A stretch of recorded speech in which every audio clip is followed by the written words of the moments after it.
Buenos días, mi nombre es Omar Morales, soy gerente corporativo de impuestos internacionales en Mont Group. Estoy con sede en México en este momento y hoy les vamos a presentar un webinar sobre Argentina como ambiente de negocios, regulaciones locales, y está diseñado especialmente para empresarios mexicanos que pudieran querer establecer operaciones en Argentina, por lo cual se va a incluir en la presentación eh, un análisis del tratado o convenio de doble imposición Argentina-México. Dejo con ustedes a Norma López. Ella es contadora, es la gerente general de Monta Argentina, y la dejo a cargo de la presentación. Al final se va a dejar un espacio para preguntas. Estas preguntas se hacen a través del chat. Yo le voy a dar lectura y Norma se va a encargar de responderlas, y desde luego les agradecemos su interés en este webinar. Muy bien, gracias Omar por la presentación. Muy buenos días a todos. También gracias por participar de esta charla. ¿M? Efectivamente, bueno, nos convoca este tema de darles un panorama de las regulaciones internas, el convenio de la imposición y los aspectos que deben considerar al momento de establecer negocios en Argentina. ¿M? Bueno, esto ya seguramente lo conocerán si están interesados en Argentina. Tenemos una población, voy a decir algunas cosas muy puntuales: 46 millones de habitantes, de los cuales aproximadamente el 33%, 15 millones, estamos localizados dentro del área metropolitana. La ciudad capital es la ciudad de Buenos Aires, que no es lo mismo que la provincia de Buenos Aires, que es otra jurisdicción. Nuestra moneda es el peso. Crecimiento para el año 2025 se estima un 5%. La inflación, que fue el gran problema que hemos tenido a nivel contexto económico en Argentina en las últimas décadas, desde siempre diríamos, estamos en un proceso de franca reducción. Hemos tenido un increyendo desde el 2020, 21, 22, el máximo 2023, pero el 10 de diciembre de 2023 asumió el nuevo gobierno, el presidente Milei, con un cambio completamente rotundo del enfoque y el enfoque económico y la visión económica para el país, con una visión muy aperturista de respecto a lo que teníamos. Y ese cambio de gobierno y ese cambio por completo de los parámetros económicos y de las variables económicas, inició con un proceso de reducción en el año 2024, y estamos terminando se estima terminar el año 2025 con un contexto de inflación de aproximadamente un 28-30%, que entiendo perfectamente que para las economías normales o para la de ustedes también en México es altísimo, pero nosotros venimos de un 200% de inflación, y que en el término de un año pasemos del 118% al 30% es todo un logro del gobierno realmente. Importante tener en cuenta cómo se organiza políticamente el país. Somos 23 provincias y la ciudad autónoma de Buenos Aires, que es casi una provincia, tiene una jerarquía constitucional distinta. Entre esas provincias está la provincia de Buenos Aires, y distinto, como les digo, es la ciudad de Buenos Aires, que tiene autonomía, pero tiene una calificación constitucional distinta. Nosotros somos un país republicano, representativo y federal. Cada una de las 24 jurisdicciones tiene su potestad tributaria, tiene su propio poder legislativo, su propio poder judicial. Entonces, siempre que analicemos cómo instalarse en Argentina, hay que tener a la vista la normativa nacional, ¿m? Y la normativa provincial de la jurisdicción en la que ustedes puedan establecerse. Los recursos naturales, por mandato constitucional, son propiedad de cada jurisdicción, de cada provincia, y son ellas las que establecen las regulaciones dentro del contexto y el marco que marca la legislación nacional. Pero los procedimientos, las particularidades, las exigencias específicas surgen de la normativa provincial. ¿Cómo establecerse en Argentina? Siempre me interesa presentarles antes que nada los organismos con los que ustedes van a estar interactuando en todo el proceso de instalación y después ya propio de operación. A nivel nacional, lo primero que tenemos que tener en cuenta es que el organismo con el que vamos a trabajar para la inscripción y el control societario de la sociedad que ustedes van a crear se llama Inspección General de Justicia. Esta Inspección General de Justicia regula las inscripciones en el ámbito de la Ciudad Autónoma de Buenos Aires, eso significa CABA, Ciudad Autónoma de Buenos Aires. Por otro lado, a nivel tributario nacional tenemos la actualmente llamada ARCA, Agencia de Recaudación y Control, la vieja AFIP. Ese es el organismo que recauda los impuestos, regula la legislación tributaria. Ante ARCA vamos a tramitar para cada uno de los accionistas y para la propia empresa todo lo que sea sus inscripciones fiscales. Aquí se llaman QUIT. ¿M? Este, quit para las empresas o para los autónomos, quill cuando se trata de empleados, y los accionistas extranjeros que quieran ser parte de una sociedad en Argentina, tenemos que tramitarle una clave de identificación tributaria, se llama CDI, que no los obliga tributariamente, o sea, no es que le genere una obligación tributaria en el país, sino que simplemente efectos registral, efectos de identificación. Por supuesto, la aduana, el ANSES, la Administración Nacional de Seguridad Social, todo lo relativo a personas en relación de dependencias y recursos de seguridad social, y el otro organismo que en los últimos años, ahora ya menos, ha tenido una prevalencia enorme en todo el proceso de instalación de empresas y operaciones internacionales, es el Banco Central de la República Argentina. Ya vamos a ver ese tema en un apartado de la charla. Como les decía, las provincias también tienen sus órganos de control. A nivel provincial tenemos todo lo que sea impuestos, está regulado por la Dirección General de Personas, perdón, todo lo que sea inscripción societaria está regulado por la Dirección Nacional de Personas Jurídicas, pero si ustedes se inscriben en una jurisdicción, por ejemplo, CABA, la Ciudad de Buenos Aires, eso los habilita a operar en cualquier lugar del país. Eso también lo quiero resaltar porque hemos tenido muchas veces consultas sobre si hubiera alguna limitación. No, ustedes eligen la jurisdicción donde establecerse y desde esa jurisdicción pueden operar en las 24 provincias. Y a nivel tributario, sí, cada provincia tiene su propia Dirección General de Rentas, ante la cual hay que tramitar un número de inscripción y tributar los impuestos provinciales. También los vamos a ver a continuación. A nivel societario, ¿qué opciones tenemos? Bueno, nosotros tenemos las figuras tradicionales societarias y lo que llamamos nuevas figuras, que ya son un poco viejas, porque pero son nuevas respecto de la antigüedad de las otras o la tradición que tienen las otras. Vamos a ir por cada una de ellas. La sociedad anónima, la SRL, sociedad por acciones o sociedad de responsabilidad limitada, ambas requieren al menos dos accionistas. Esos dos accionistas pueden ser personas humanas o jurídicas nacionales o extranjeras. Entonces se puede constituir una sociedad en Argentina con personas o con extranjeros.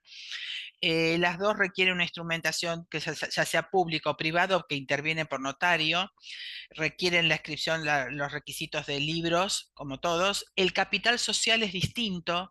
Una sociedad anónima tiene un capital social mínimo de 30 millones de pesos, al tipo de cambio de 1.300, que más o menos está el dólar al día de hoy, son unos 23.000 dólares. La SRL requiere un capital menor de 9 millones de pesos, unos 6.900 dólares. De ese capital mínimo se integra el 25%, al momento de la firma de la escritura. Esa integración no necesariamente tiene que ser efectiva, sino que puede tomar nota el escribano interviniente de que el aporte se hace. Em, el tratamiento tributario de todas las opciones es el mismo.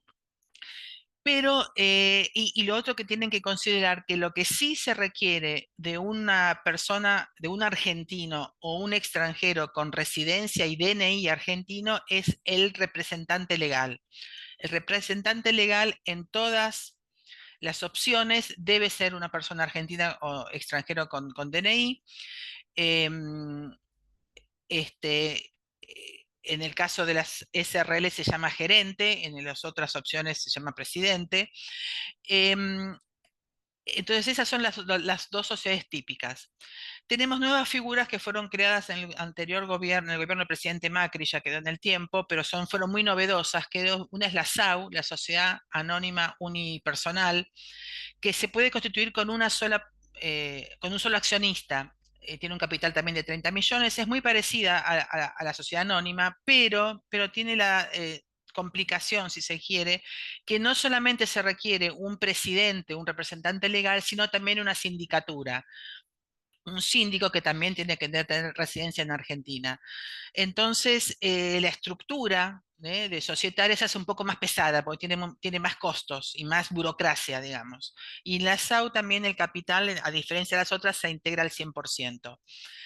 Y la sociedad que ha tenido mucho éxito y se ha usado muchísimo, la sociedad por acciones simplificada, que también se puede constituir con una sociedad, con una sola accionista, ya sea humano o persona física, ya sea persona humana o persona jurídica, perdón. Eh, la verdad que ha sido una sociedad muy ágil, muy liviana, con muy poquito capital, muy digital. En 24 48 horas teníamos la sociedad constituida.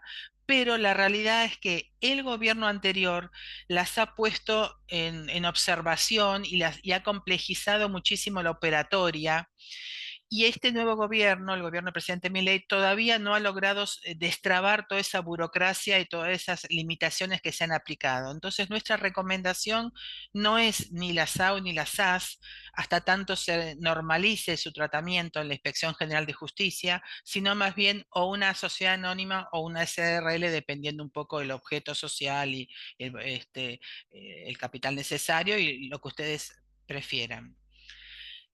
En cuanto a plazos de inscripción, tengan en cuenta que si una sociedad en Argentina, vamos a hablar de la ciudad de Buenos Aires, la ciudad de Buenos Aires, una sociedad anónima o una SRL con accionistas personas humanas extranjeras, puede estar constituida más o menos en el plazo de un mes.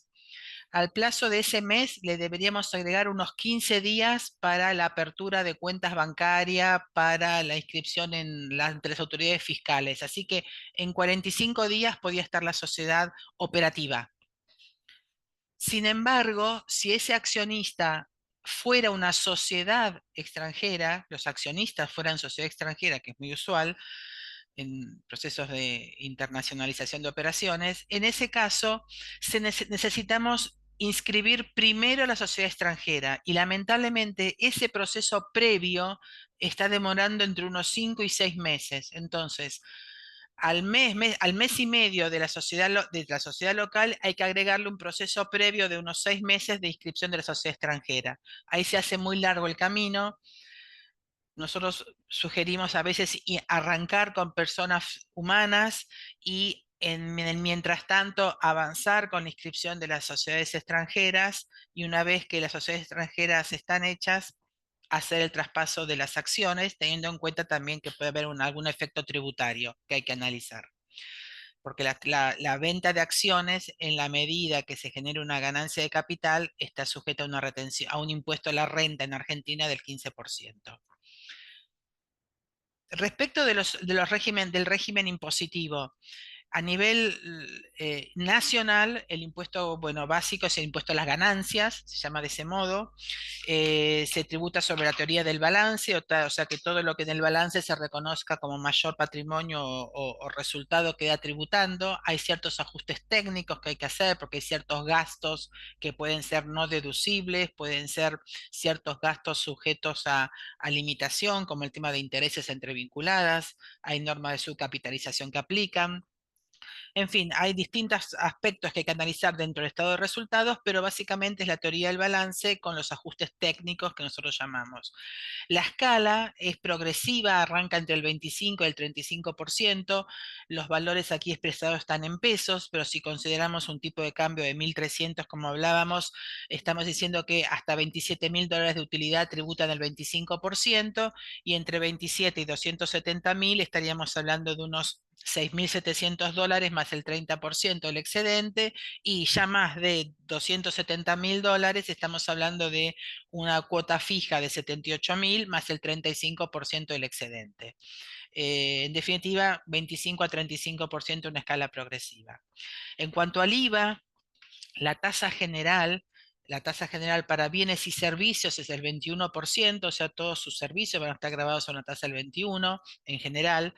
Se incluye como un hecho imponible el concepto de importación de servicios. Eso quiere decir que los servicios que ustedes contraten en el exterior, que tengan una utilización económica en Argentina, van a estar alcanzados por el IVA. Hay una mecánica especial para ingresar ese IVA, porque entonces, como no interviene aduana, no hay quien haga, haga retener ese impuesto, o quien lo perciba, mejor dicho. Entonces, lo que se hace es que el importador del servicio, la empresa argentina que contrata el servicio, está obligada al pago de este IVA adelantar este IVA del 21% y después tomarlo como crédito fiscal. Es decir, adelanta el IVA y ahí implica un esfuerzo financiero, ¿no es cierto?, de anticiparlo.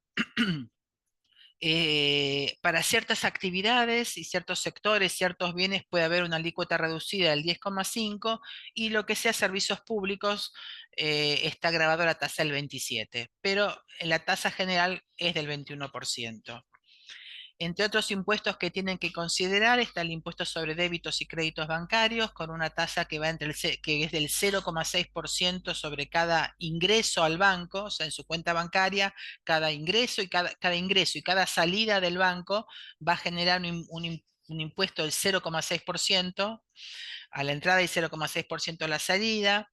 Puede haber algunos movimientos que estén exceptuados, pero básicamente todos, las cobranzas y los pagos, la emisión de cheques, transferencias recibidas o realizadas generan este impuesto. Y en algunos casos, si la empresa puede calificar como pyme, que lo vamos a ver después, es posible que parte de este impuesto pueda ser computado como crédito del impuesto a las ganancias. Pero si no, mayormente es costo. El otro tributo que también debe abonar la empresa es el impuesto sobre bienes personales, participaciones societarias. Es el 0,5% del patrimonio neto contable de cada balance anual. En realidad el impuesto es a cargo de los accionistas. Entonces la empresa, pero la empresa está obligada a pagarlo. Entonces la empresa lo paga y tiene y puede reclamarse a los accionistas o no.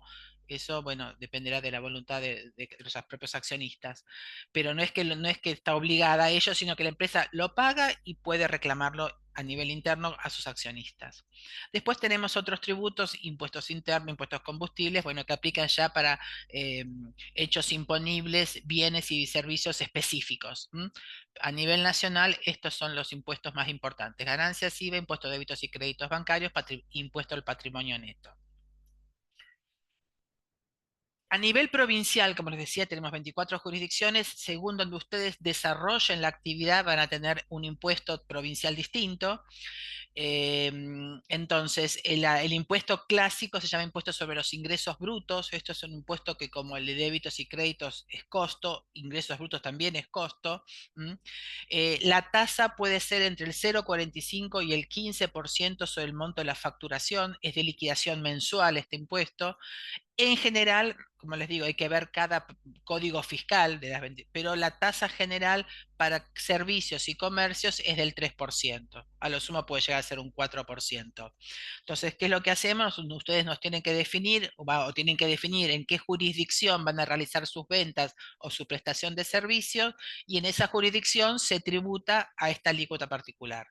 No es que van a duplicarse el impuesto, la venta se distribuye, cada factura de venta se distribuye en la jurisdicción donde ustedes realizaron, se concretó esa venta, y ahí es donde se tributa. El otro impuesto importante de provincial es el impuesto de sellos. Es un impuesto que grava cada instrumento o contrato con valor económico. La tasa también depende, como hablamos de impuestos provinciales, depende de cada provincia, pero normalmente la tasa es del 1% del valor económico del contrato. Entonces ustedes firman un contrato de alquiler, un contrato de arriendo o de leasing, o un contrato comercial, y deberían pagar el 1% de impuestos de sellos. Cuando se encuentren ante esta situación, van a escuchar que es muy usual que que le ofrezcan hacer una oferta comercial en un instrumento y en instrumento separado o en documento separado documento, en un documento la oferta comercial de que se trate y en un documento separada la aceptación de esa oferta. Eso es porque a nivel de definición legal del impuesto de sellos y a nivel de definición de la Corte, porque como es un impuesto provincial interviene la Corte, se ha aclarado que el impuesto aplica sobre un instrumento y un instrumento requiere la firma conjunta de las dos partes. Cuando el negocio se vuelca en dos documentos distintos, no hay instrumento y no aplica el impuesto de sellos.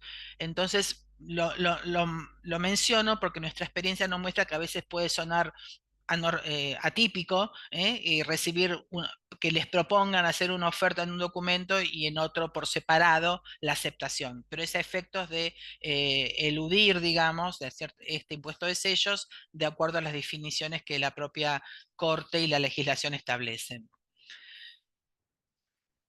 Un tema importante que deben considerar al momento de establecerse y hacer su flujo de fondos, sus expectativas de ventas, de cobranzas, de gastos y demás, es el tema de los regímenes de retención. Tanto a nivel nacional como provincial se van a encontrar con que sus clientes, es posible que les efectúen retenciones de impuestos que por supuesto le van a quitar caja y van a convertir esa caja en papelitos, certificados de crédito fiscal, de créditos fiscales. Eh, todos los contribuyentes, todos los clientes de ustedes van a ser agentes de retención de impuestos a las ganancias. El monto de la retención básicamente es un 2% sobre el monto de la factura. Este impuesto, esta retención se recupera básicamente en la declaración jurada anual de impuesto a las ganancias. Ahora estamos en un contexto por ahí más bajo de inflación, pero con una inflación de 200%, tener la retención ahí esperando computarse puede generar, dependiendo de la magnitud, algún perjuicio financiero. Pero bueno, entonces todos los clientes le van a retener un 2% de impuesto a las ganancias, por supuesto, en el monto de la factura sin incluir IVA. El IVA no se computa. También ciertos contribuyentes, o sea, algunos de sus clientes, dependiendo de básicamente los grandes jugadores de cada sector de la economía, los supermercados, las compañías de seguros, los bancarios, los bancos, este, las mineras, las petroleras, bueno, todos esos son agentes de retención de IVA y de los demás impuestos que vienen a continuación. Entonces, es posible que cuando ustedes facturen a esos clientes, si esos clientes son agentes de retención, eso se puede saber con la constancia con el número de quit, uno puede consultar el padrón de AFIP y verificar la categoría que tienen. Si ese cliente al que ustedes le van a facturar le va a, esa agente de retención les va a retener a lo sumo por lo menos el 50% del IVA o el 80% del IVA facturado según se trate de bienes o servicios. También es posible que esos grandes empresas, digamos, sean agentes de retención de ingresos brutos, en cuyo caso también les va a retener ingresos brutos en el momento de hacerle el pago, es decir, en vez de pagarle 100 más 21 que es su factura, sobre los 100 van a empezar a descontar y entonces la cobranza va a ser mucho menor. Lo mismo ocurre con seguridad social siempre que tengan empleados en relación de dependencia. Entonces, sin perjuicio de profundizar en esto, si tienen alguna duda, la idea es que pongan un foco de atención en este flujo de caja que seguramente van a armar, prestando especial atención a este tema de retenciones, que puede a veces trastocar mucho el inicio de operaciones y, bueno, la caja, ¿no? Todo lo que tenga que ver con operaciones internacionales está sujeta a normas de precios de transferencia de acuerdo a la ley de impuestos a las ganancias. Consiste básicamente en informar a la FIP una vez al año y periódicamente, según el tipo de transacción, el valor de las transacciones, el tipo de transacción. Por supuesto, las operaciones entre vinculadas se informan y una vez al año se presenta el estudio de precio de transferencia firmado por un profesional en el cual se demuestra ante AFIP que los precios entre las partes vinculadas, los precios de las transacciones entre partes vinculadas y de importaciones y exportaciones son conforme a precios de mercado como si fueran establecidos entre partes independientes. Es un tema también importante a considerar. tema de importación y exportación, si ustedes tuvieran que importar bienes, bueno, deberán inscribir la empresa argentina en el registro de importadores-exportadores. Es un trámite bastante sencillo, se requiere una contratación de un seguro de caución. Hoy por hoy ya todas las licencias, todos los productos tienen licencia automática. Antes teníamos productos con licencia no automática y licencia automática, ahora ya son todos automáticas. Ciertos productos que puedan tener origen Mercosur, certificación de origen Mercosur, son sin arancel. El máximo arancel es el 35% y si ustedes van a importar bienes, la empresa argentina va a importar bienes, tengan en cuenta que la aduana, además de los derechos y los aranceles que corresponde a la importación, les va a percibir, les va a cobrar una serie de impuestos que también van a ser créditos fiscales. Eso básicamente es el IVA al 21%, un IVA adicional del 20% que para ciertos productos y ciertas categorías de empresas puede quedar exceptuado. Esto el gobierno está tratando de sacarlo, pero bueno, es recaudación y la recaudación se necesita en el presupuesto. Así que bueno, en ciertos periodos y ciertos momentos lo han reducido, lo han aplicado a ciertas partidas y a otras no, pero hay que verificarlo. El impuesto a las ganancias también se anticipa en la aduana al 6% y también ingresos brutos un 3%. O sea que ustedes, si el producto encuadra, de acuerdo a la partida, en las generalidades de la ley, eh, van a estar ingresando casi un 50% anticipando impuestos porque es un 50% el valor de la importación. También influye mucho en el tema de flujo de caja. Para todo lo que sea regímenes de retención y percepción de aduana, la propia legislación establece mecanismos para pedir exención, reducción, atenuación de alícuotas. Lo que ocurre es que hay que cumplir con los requisitos exigidos y en general esos requisitos exigidos piden generar primero el saldo a favor para después poder pedir la reducción, exención, atenuación de tasa. Así que no es que esto vaya a ser permanente, acá hay que hacer un buen análisis de flujo de importaciones, flujo de caja, de ventas, etcétera, para ver en qué oportunidad se cumplen los requisitos e inmediatamente pedir las solicitudes para evitar todos estos o para minimizar todos estos retenciones y percepciones. Bueno, tenemos un régimen especial para importación temporaria de bienes de capital nuevos o usados. Esto también es una novedad bastante reciente de este año, que la posibilidad de importar bienes de capital usados antes estaba prohibido. Tenemos cierto procedimiento especial para aduana, etcétera. Bueno, eso me parece que no vale la pena profundizar.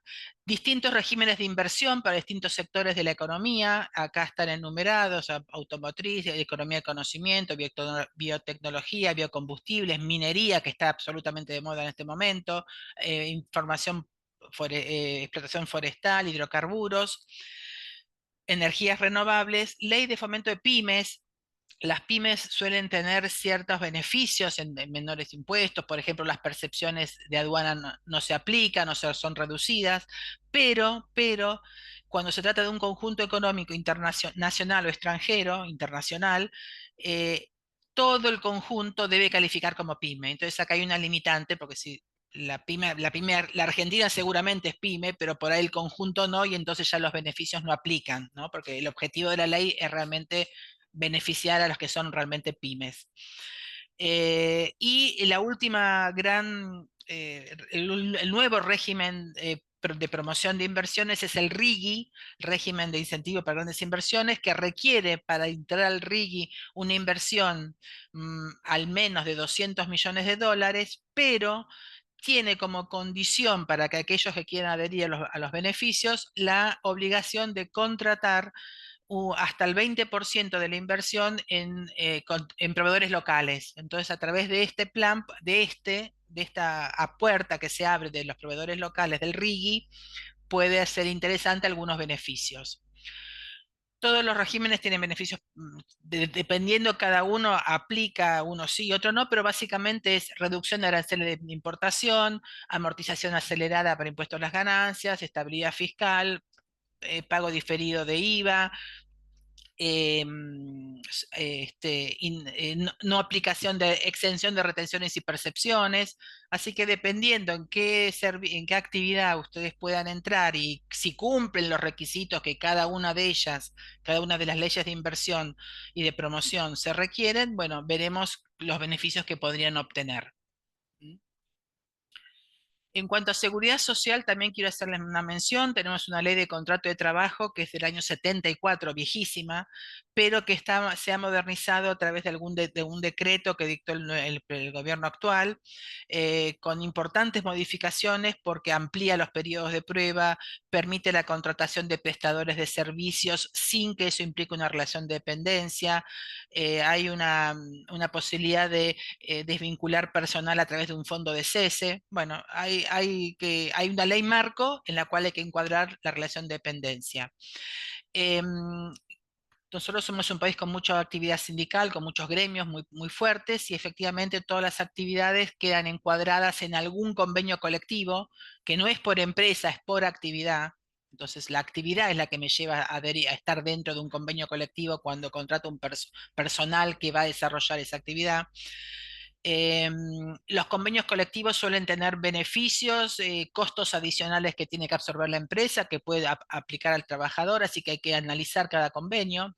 Convenio de comercio, bancario, minero, petroleros, de salud, bueno, de todos, en todas las áreas. Hay que analizar cada convenio para ver cuáles son las condiciones especiales que ese convenio establece que complementan lo que las regulaciones de la ley. A diferencia de lo que ocurre en otros países, la relación laboral no requiere un contrato escrito, se puede hacer por supuesto con las particularidades de la contratación, pero no se requiere, simplemente con la registración del empleado ya se habilita la relación de dependencia. Puede haber la opción de contratos por tiempo determinado, temporada, distintas modalidades de contratación.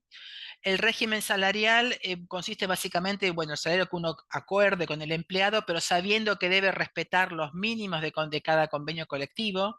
Y el año salarial está compuesto por 13 salarios, porque son los 12 mensuales más dos medios salarios en junio y en diciembre, que se llama sueldo anual complementario. Las licencias por vacaciones van entre 14 y 28 días dependiendo la antigüedad del empleado, además de las licencias por distintas justificadas por enfermedad, maternidad, examen, etcétera. El caso de querer desvincular a un empleado sin causa, se debe abonar una indemnización sustitutiva, una indemnización, perdón, por despido, que equivale a un mes de sueldo por cada año de trabajo. Acá no hay topes, o sea que si el empleado trabajó 20 años, son 20 sueldos que debo abonar. También en caso de despido con causa puede ser de hasta un 25 o 50% del anterior. Y si yo despido al empleado y no le dimos el preaviso para poder avisándole que lo vamos a despedir, lo cual no siempre ocurre porque no es conveniente o por lo que fuera, debo indemnizarlo con una indemnización sustitutiva del preaviso que puede ser de 1 o 2 meses más de sueldo dependiendo de la antigüedad. ¿Mm? Perdón. Aportes y contribuciones salariales, sí, sobre el salario. Básicamente, el empleado, estas son las que establece la ley nacional. Después, a esto hay que agregarle lo que puedan decir los convenios colectivos, ¿ok?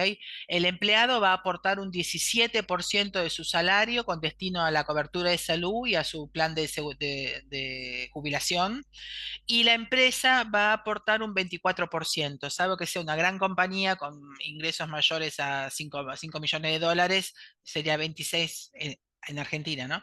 26%, sino la tasa general es 24%. Entonces, 24 contribuye el empleador, 17 el empleado. Y a eso hay que agregarle los aportes y contribuciones que puedan ser obligatorios en virtud del convenio colectivo. Por ejemplo, un convenio colectivo de comercio tiene que agregar que el empleador debe tributar un 3% más, el empleado contribuye con un 1% más, y a estos valores a su vez se agrega la aseguradora de riesgo de trabajo, que también es un porcentaje dependiendo de la actividad y el riesgo involucrado, pero lo básico estamos hablando de un 2-3%.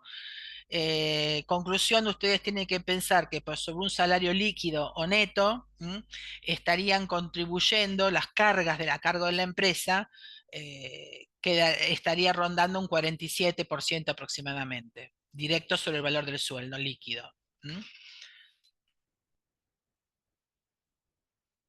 Régimen cambiario. No puedo dejar de mencionar el tema del régimen cambiario. A partir del 14 de abril estamos en un nuevo régimen, el gobierno desde diciembre del 2023 ha estado trabajando y emitiendo normativas para desmantelar todo el régimen de control de cambios que teníamos en Argentina. Nosotros lo llamábamos cepo, un cepo cambiario. A partir del 14 de abril, producto del acuerdo con el Fondo Monetario, cambiamos el modelo económico cambiario a un régimen de flotación con bandas, y eso permitió a partir de ese momento la liberación del régimen de control de cambios para las personas humanas. Para las empresas, lamentablemente, todavía continúan existiendo ciertas restricciones y limitaciones.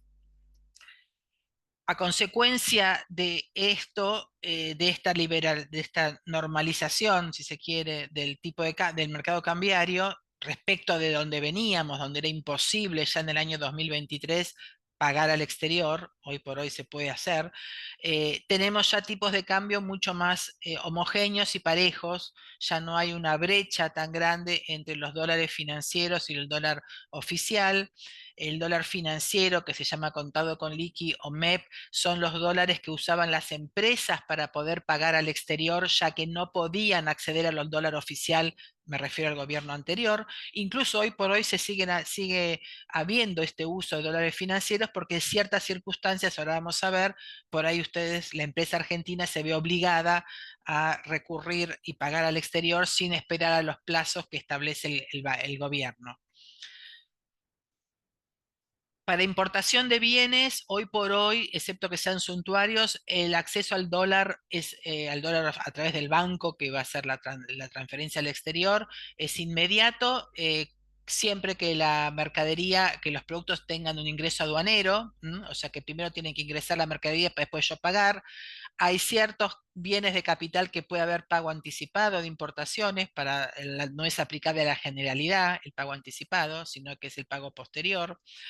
Para importación de servicios, también siempre que estemos devengados a partir del 14 de abril, que seguramente será el caso de ustedes, si yo estoy pagando un servicio a una no vinculada, tengo acceso al dólar en forma inmediata a la finalización del servicio. Si le voy a pagar a una vinculada al servicio, en ese caso tengo que esperar 90 días a que se terminó de brindar el servicio para poder acceder al dólar y pagar. Cuando hablamos de vinculadas, hablamos vinculadas de acuerdo a la definición del Banco Central, y esa definición es una definición, es un concepto muy amplio de vinculación, porque es vinculación a nivel de control, de influencia, a nivel de financiación, o sea, o sea que ante la duda si soy vinculada o no vinculada, seguramente la respuesta va a ser que sí, porque hay que ver el test, pero seguramente por algún lado puedo quedar vinculada, ¿no es cierto? Si es que realmente soy parte de un conjunto al cual le estoy queriendo pagar servicios. Dividendos y utilidades, ustedes saben que hasta el año pasado no podíamos girar dividendos, no estaba permitido el giro de dividendos y utilidades al exterior. El gobierno estableció que sí, que los dividendos y utilidades a partir del 1 de enero van a poder ser girados sin ningún problema, obviamente sobre un balance anual, auditado, con el acta de asamblea que aprueba el balance y aprueba los dividendos. Esto ya se puede remesar sin problema. Los viejos dividendos que quedaron a la espera de su autorización para girar al exterior, le han dado un tratamiento especial a través de unos bonos. Bueno, hay un stock de dividendos que todavía queda por resolver, pero los nuevos ya pueden ser girados. Lo mismo el financiamiento intercompany para préstamos posteriores al 24 de abril, al 21 de abril, con un plazo mínimo de 180 días, se puede devolver el préstamo, el capital, los intereses sin ningún problema. siempre que obviamente el préstamo haya entrado por mercado oficial de cambios. Y lo que es atesoramiento, es decir, ustedes posiblemente reciban pesos en sus cobranzas y si quisieran con esos pesos comprar dólares, lamentablemente como empresa no lo van a poder hacer, van a tener que hacerlo a través del dólar financiero llamado MEP. Entonces ustedes a través del dólar financiero MEP pueden convertir sus pesos a dólares si lo quieren hacer, si no se quedan con los pesos, no hay problema. Pero lamentablemente todavía acá el cepo, acá y en las vinculadas y en la imposibilidad de pago anticipado de importaciones o en la dificultad para poder acceder al pago anticipado de importaciones, es donde vemos todavía los resabios de este control de cambios. En estas tres principales aspectos. Para exportaciones también hay un régimen de obligatorio con plazos para liquidar los dólares que ustedes pueden cobrar en el exterior y remesarlos al país y convertirlo a pesos. Importante, hay una serie de formalidades que hay que cumplir al momento de pagar al exterior, declaraciones juradas, documentación. Es importante en el caso de los servicios que haya un contrato entre la empresa argentina y la empresa del exterior que dé marco a los servicios y que justifique la factura que voy a querer cancelar para poder aplicar, demostrar que efectivamente los servicios fueron devengados. O sea, hay ciertas particularidades y formalidades que hay que seguir cumpliendo todavía. Por último, como decíamos, a repasar brevemente el convenio de doble imposición entre Argentina y México. Argentina, este convenio está bajo la ley 24080 del año 2017. Para Argentina está vigente del 1 de enero de 2018. El criterio de tributación es el país de residencia o domicilio, aunque es decir que tributa principalmente como regla general quien recibe la renta, pero admite en ciertos casos la retención en la fuente, en el país que origina la renta. Tenemos dos artículos que debemos cumplir para evitar lo que se llama abuso de tratado. El artículo 4 relativo a residencia, básicamente las dos partes, la parte que cobra y la parte que paga, deben ser residentes fiscales de acuerdo a la legislación interna de cada uno de sus países, pero deben ser residentes mexicano y argentino. Y la limitación de beneficios también apunta a que quien realmente esté atrás de todas estas operaciones no sea una sociedad de papel interpuesta, creada al solo efecto de gozar de los beneficios, sino que realmente haya sustancia y las dos empresas sean operativas, tanto quien paga como quien cobra, ¿no? Que realmente existan como tal.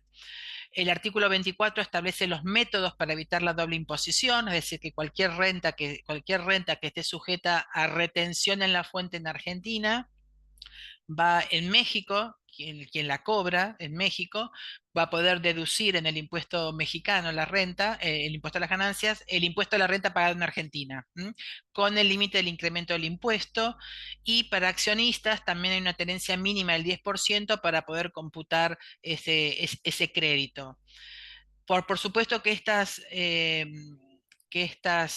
esta posibilidad de evitar la doble tributación está también complementada con la legislación interna de cada país, así que también debe consultarse cuáles son los requisitos específicos que pueda tener o no la legislación mexicana para admitir este crédito de impuesto.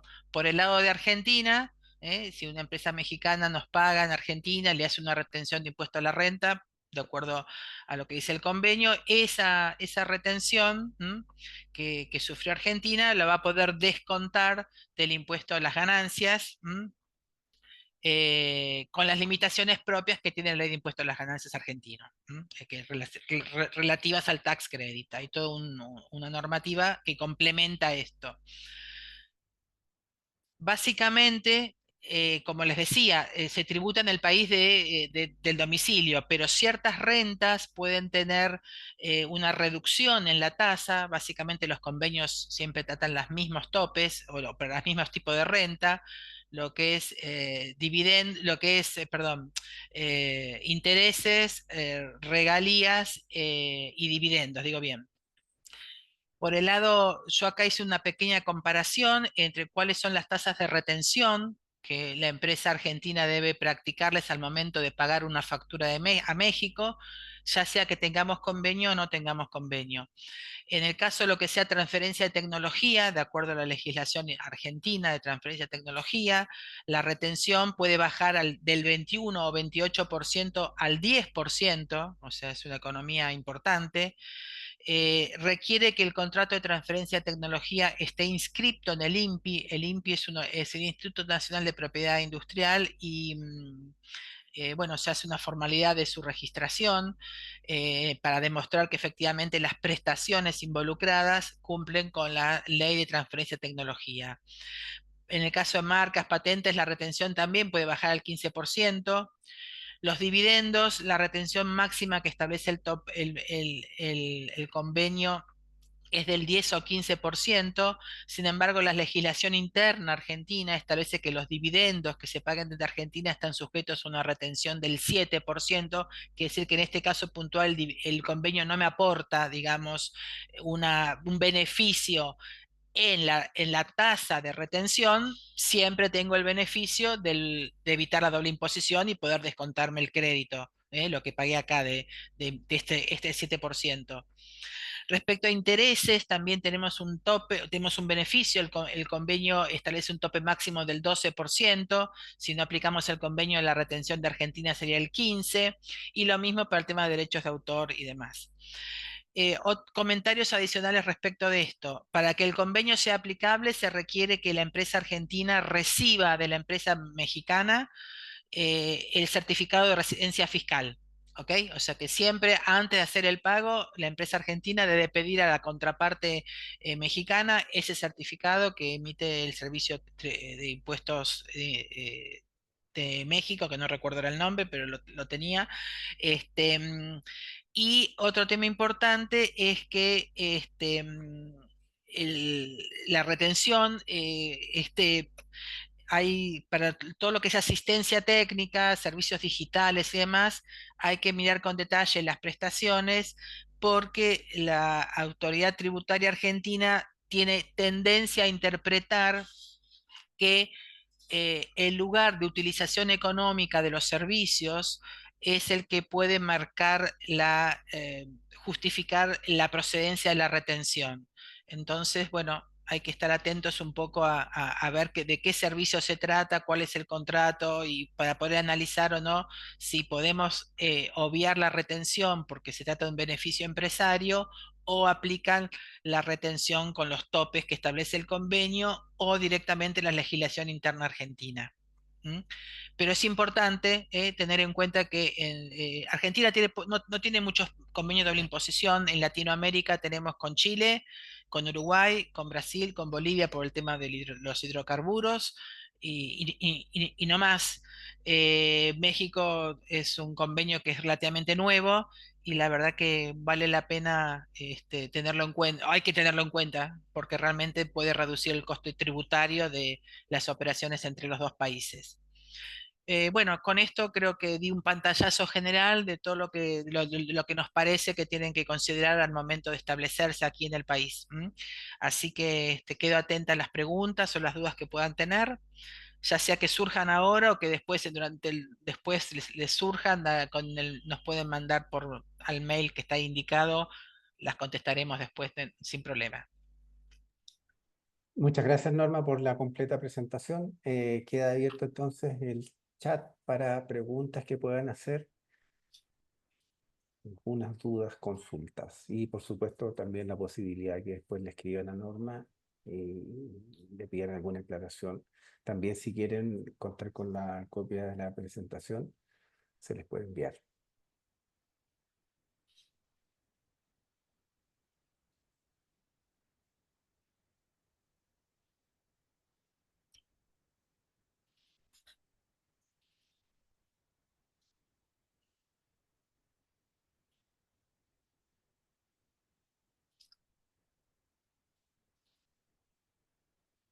Damos un par de minutos para que reflexionen si tienen alguna pregunta.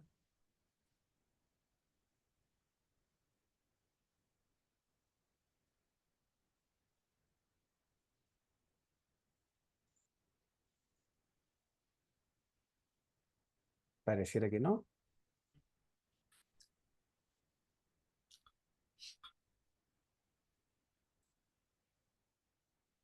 Bueno, pareciera que no. Muchas gracias, Norma. Muchas gracias a los asistentes por mantenerse conectados en esta presentación. Y de todas maneras quedamos a disposición si quisieran hacer las preguntas por correo electrónico y si quieren una copia de la presentación se las enviamos. Que tengan muy buen Muy día. Muchas muy gracias. bien. Gracias. Chao, buenos días a todos. Adiós.